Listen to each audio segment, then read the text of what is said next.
kayo'y tumawag sa ating mga kaaway. Kayo ay kanyang iniligtas.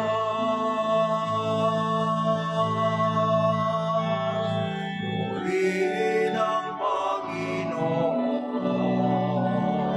umawit ng kagalakan, at tugtugin ang gitara at ang kaaya-ayang lira. Ipanin niyo ang trompeta.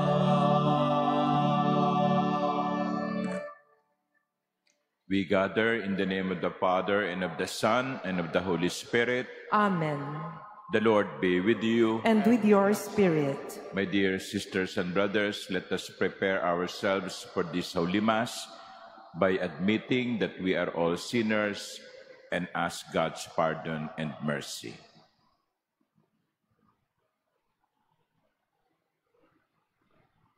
You raise us to new life. Lord, have mercy. Lord, have mercy. You forgive us our sins. Christ, have mercy. Christ, have mercy. You feed us with your body and blood. Lord, have mercy. Lord, have mercy. May Almighty God have mercy on us, forgive us our sins, and bring us to everlasting life. Amen. Let us pray. Grant us, we pray, O Lord our God, the constant gladness of being devoted to you, for it is full and lasting happiness to serve with constancy the author of all that is good. Through our Lord Jesus Christ, your Son, who lives and reigns with you in the unity of the Holy Spirit, God forever and ever. Amen. Please be seated.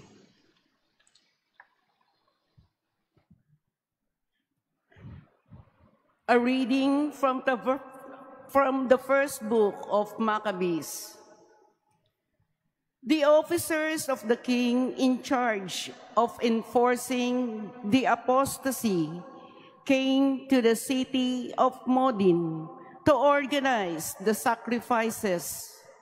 Many of Israel joined them, but Mattathias and his sons gathered in a group apart.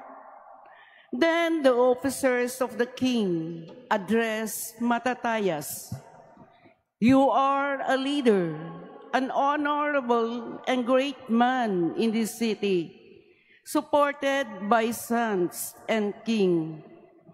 Come now, be the first to obey the king's command, as all the Gentiles and the men of Judah and those who are left in Jerusalem have done.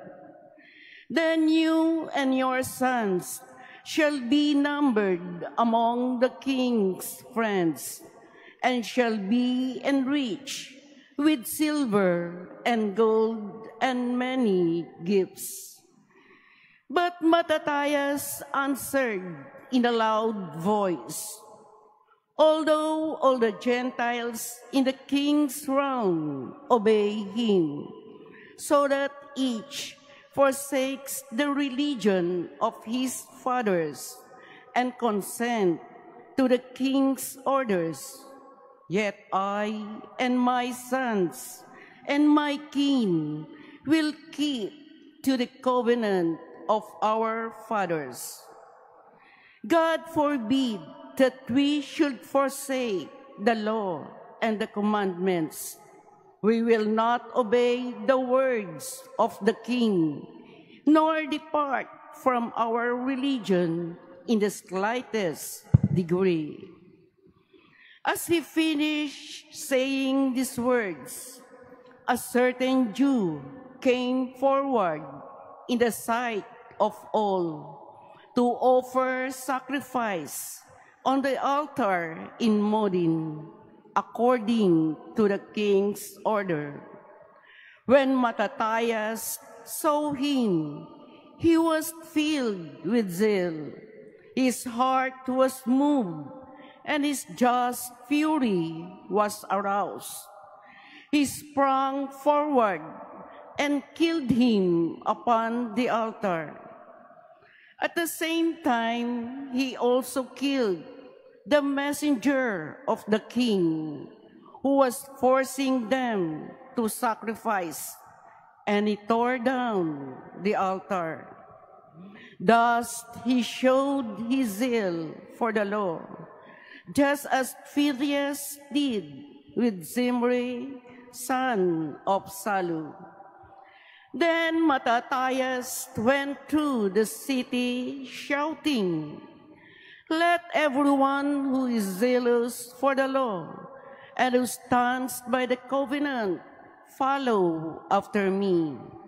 Thereupon he fled to the mountains with his sons, leaving behind in the city all their possessions. Many who sought to live according to righteousness and religious customs went out into the desert to settle there. The word of the Lord. Thanks be to God. To the upright I will show the saving power of God.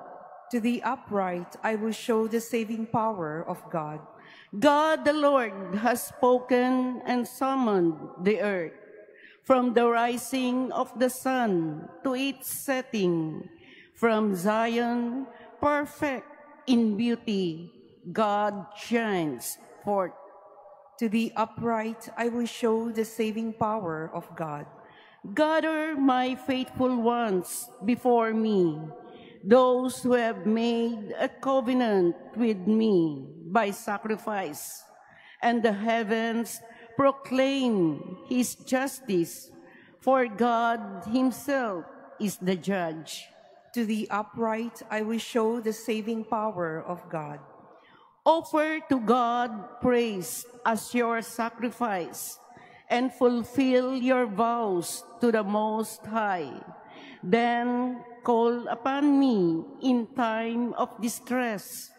I will rescue you, and you shall glorify me. To the upright I will show the saving power of God. Please stand.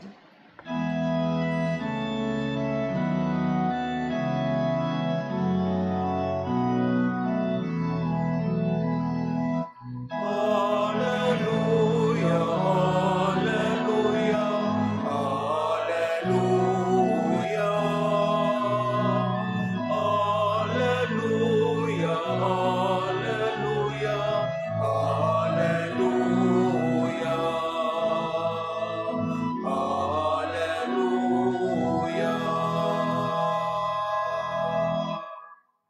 If today you hear his voice, harden not your hearts. Hallelujah, hallelujah, hallelujah. Hallelujah, hallelujah, hallelujah.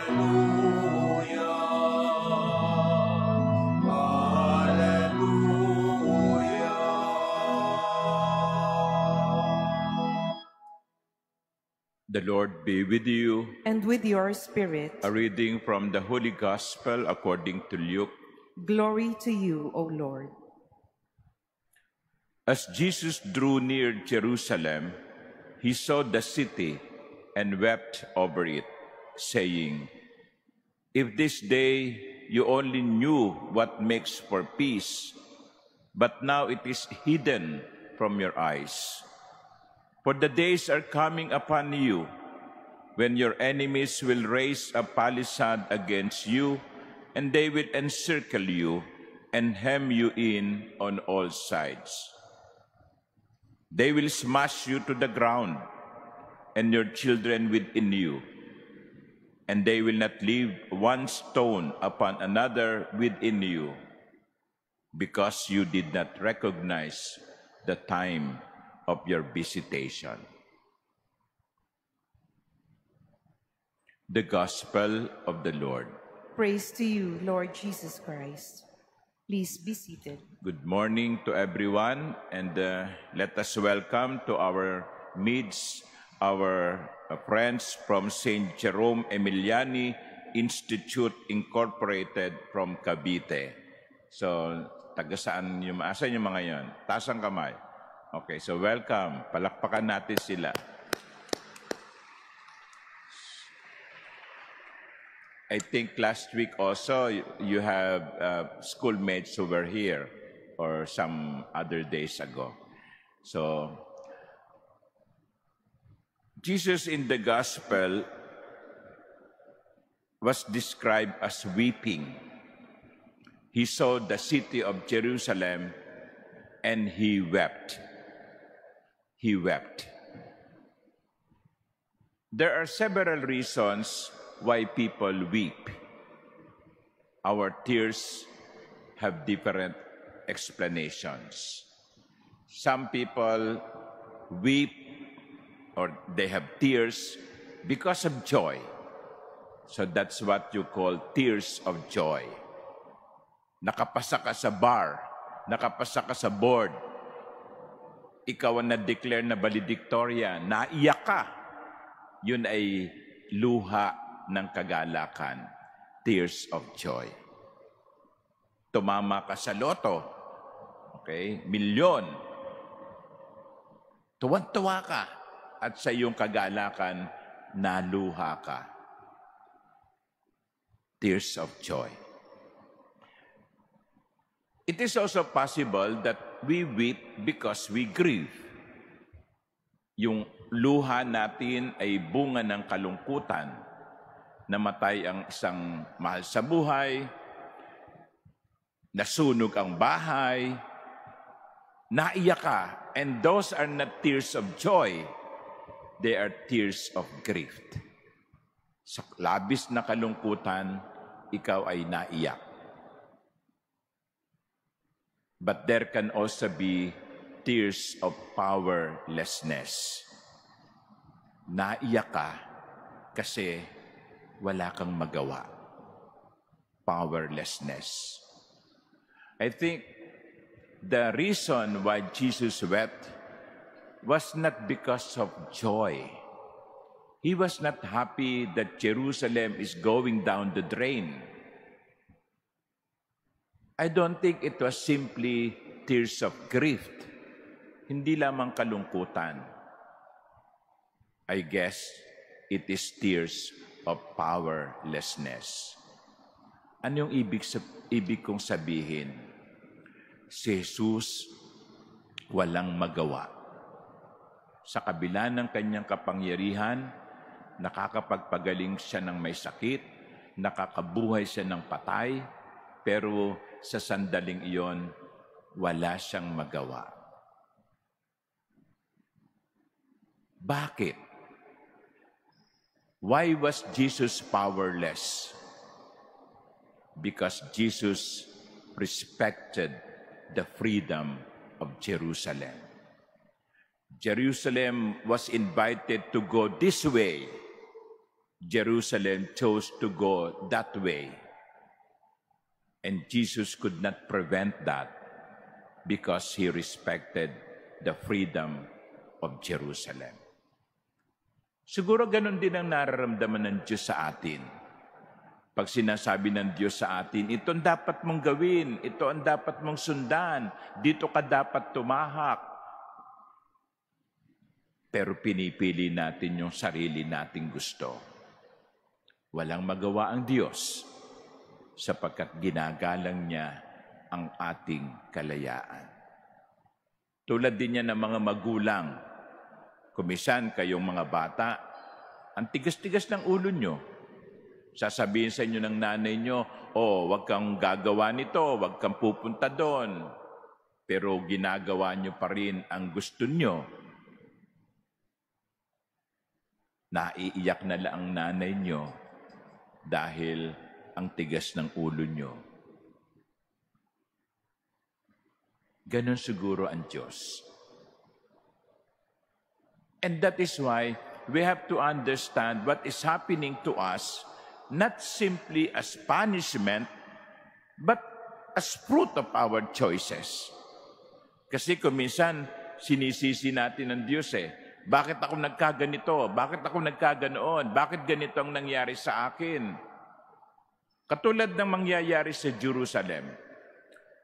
Sabi ng Panginoon, they will smash you to the ground and your children within you, and they will not leave one stone upon another within you. So yun ang kanyang prediction. Ang tigas ng ulo nyo, ayaw nyo makinig sa akin, wala akong magagawa, pero tandaan ninyo, ito ang mangyayari sa inyo. And true enough, after the death of Jesus, after he went up to heaven, in year 70, Jerusalem was destroyed by the Romans.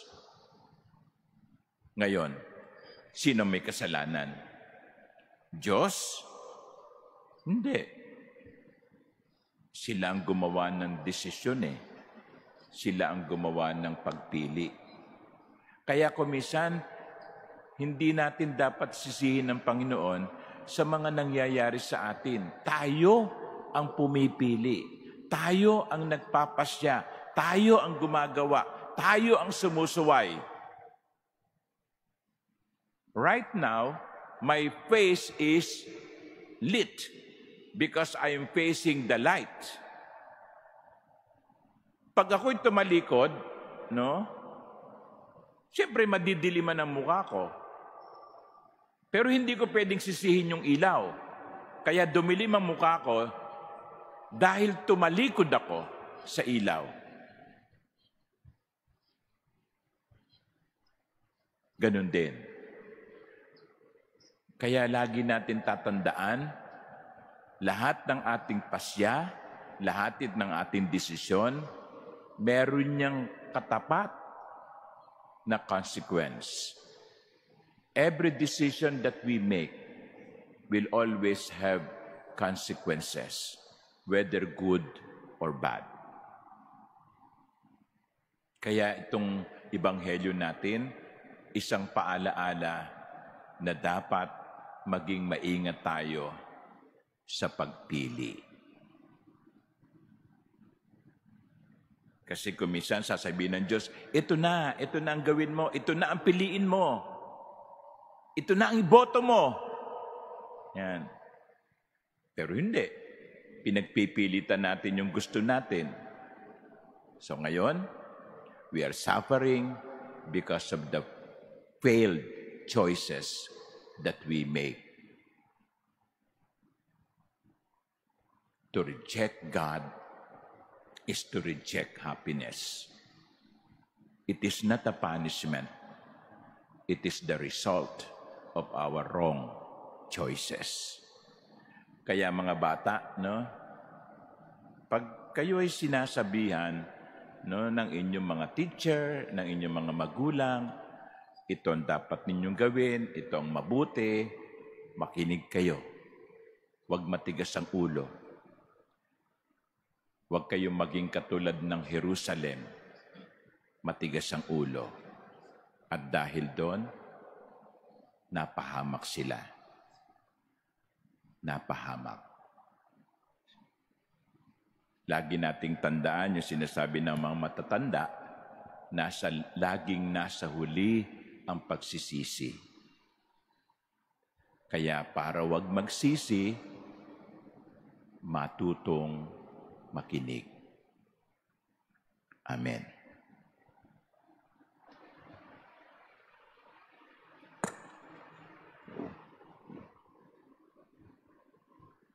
Please stand. Together, we pray for our country, for integrity, truth, and justice. Heavenly Father, you led your people out of slavery as a pillar of cloud by day and a pillar of fire by night. In this time when shadows of deceit and corruption cloud our land, shine upon us your light that scatters all darkness. We confess that we ourselves have often walked in darkness, In our silence, in our compromises, and in our indifference, we have allowed corruption to grow and falsehood to spread. Forgive us, Lord, and cleanse our hearts of this grave moral evil that robs the poor of bread and the nation of hope. Give us leaders after the hearts of your Son, shepherds who serve, not wolves who devour. By the power of your Holy Spirit, give us the courage to reject lies, expose deceit, uphold justice, and defend the truth in all our dealings, whether public or private, that integrity may flourish in our land like a river, and righteousness like a mighty stream.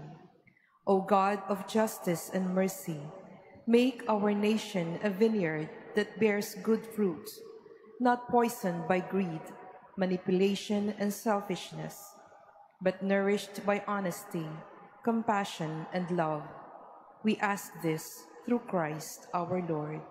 Amen. Mary, Mirror of Justice. Pray for us. Saint Michael the Archangel. Pray for us. Saint Lorenzo Ruiz and Saint Pedro Calungsod. Pray for us. Please be seated.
Please stand. Pray, my dear sisters and brothers, that my sacrifice and yours may be acceptable to God, the Almighty Father. May the Lord accept the sacrifice at your hands for the praise and glory of his name, for our good and the good of all his holy church. Grant, O Lord, we pray, that what we offer in the sight of your majesty may obtain for us the grace of being devoted to you and gain us the prize of everlasting happiness through Christ our Lord. Amen. The Lord be with you. And with your spirit. Lift up your hearts. We lift them up to the Lord. Let us give thanks to the Lord our God. It is right and just. It is truly right and just, our duty and our salvation, always and everywhere, to give you thanks, Lord, Holy Father, Almighty and eternal God. For just as through your beloved Son you created the human race, so also through him with great goodness you form it anew. And so it is right that all your creatures serve you, all the redeemed praise you, and all your saints with one heart bless you. Therefore we too extol you with all the angels, as in joyful celebration we acclaim. Holy, holy, holy Lord God of hosts, heaven and earth are full of your glory. Hosanna in the highest. Blessed is he who comes in the name of the Lord. Hosanna in the highest. Please kneel.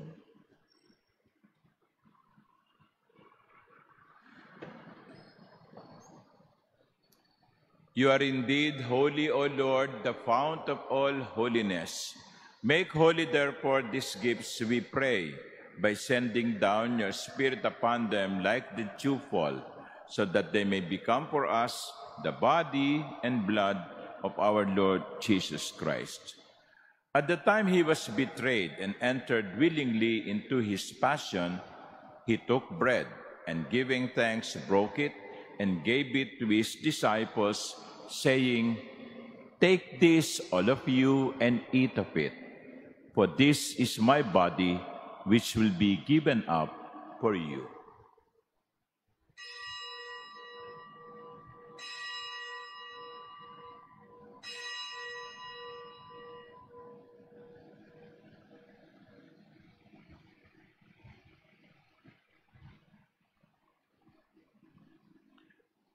In a similar way, when supper was ended, he took the chalice, and once more giving thanks, he gave it to his disciples, saying, "Take this, all of you, and drink from it. For this is the chalice of my blood, the blood of the new and eternal covenant, which will be poured out for you and for many for the forgiveness of sins. Do this in memory of me."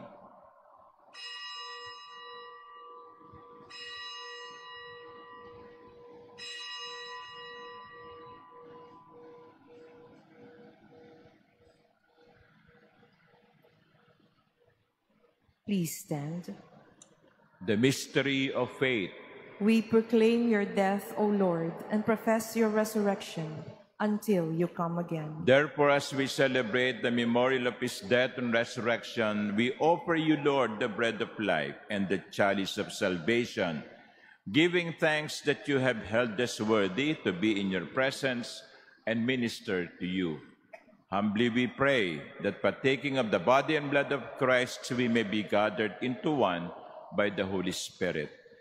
Remember, Lord, your church is spread throughout the world, and bring her to the fullness of charity, together with Leo, our Pope, and Jose, our Bishop, and all the clergy. Remember also our brothers and sisters who have fallen asleep in the hope of the resurrection, and all who have died in your mercy. Welcome them into the light of your face. Have mercy on us all, we pray, that with the Blessed Virgin Mary, Mother of God, with Blessed Joseph, her spouse, with the blessed apostles and all the saints who have pleased you throughout the ages, we may merit to be co-heirs to eternal life, and may praise and glorify you through your Son, Jesus Christ.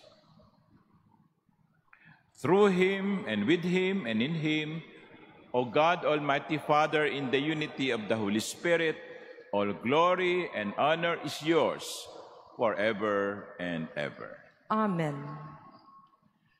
At the Savior's command and formed by divine teaching, we dare to pray. Our Father, Who art in heaven, hallowed be thy name. Thy kingdom come, thy will be done on earth as it is in heaven. Give us this day our daily bread, and forgive us our trespasses, as we forgive those who trespass against us. And lead us not into temptation, but deliver us from evil. deliver us, Lord, we pray, from every evil. Graciously grant peace in our days, that by the help of your mercy we may be always free from sin and safe from all distress, as we await the blessed hope and the coming of our Savior, Jesus Christ. For the kingdom, the power, and the glory are yours, now and forever. Lord Jesus Christ, who said to your apostles, "Peace I leave you, my peace I give you," look not on our many sins, but on the faith of your church, and graciously grant her peace and unity in accordance with your will, who live and reign forever and ever.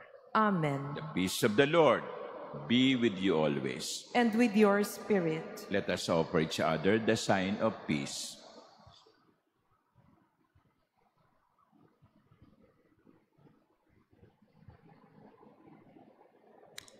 Lamb of God, you take away the sins of the world. Have mercy on us. Lamb of God, you take away the sins of the world. Have mercy on us. Lamb of God, you take away the sins of the world. Grant us peace. Please kneel. Behold the Lamb of God. Behold him who takes away the sins of the world. Blessed are those called to the supper of the Lamb. Lord, I am not worthy that you should enter under my roof, but only say the word, and my soul shall be healed.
kagalakan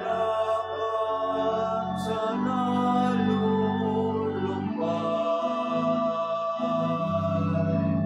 katarungan sa daigdig,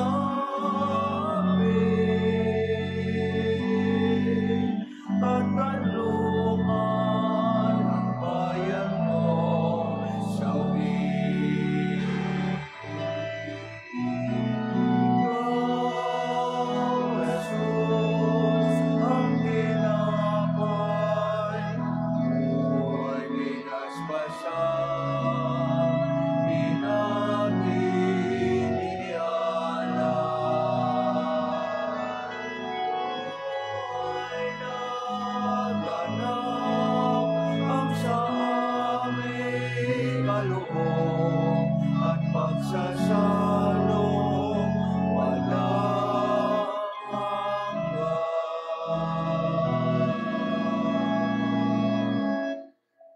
At pagsasalong walang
Please stand. Let us pray.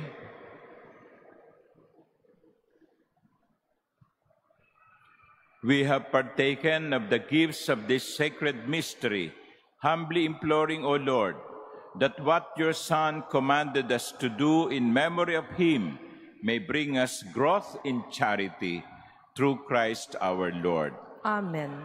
You are invited to the concert blessing of the pipe organ tomorrow that will start at around 6:30. That's the reason why we have this set up. So that is tomorrow is Friday. So if you are free, this is an free admission. You may come to the Manila Cathedral. So yung mga taga St. Jerome Emiliani, balik kayo dito bukas if you have the time. And on Sunday, we will celebrate the solemnity of Christ the King. The Cardinal will celebrate the 10 o'clock Mass in the morning, and it will be preceded by an adoration of the Blessed Sacrament after the 8 o'clock Mass. So that will be on Sunday, November 23. The Lord be with you. And with your spirit. And may Almighty God bless you, the Father, and the Son, and the Holy Spirit. Amen. The Mass is ended. Go in peace. Thanks be to God.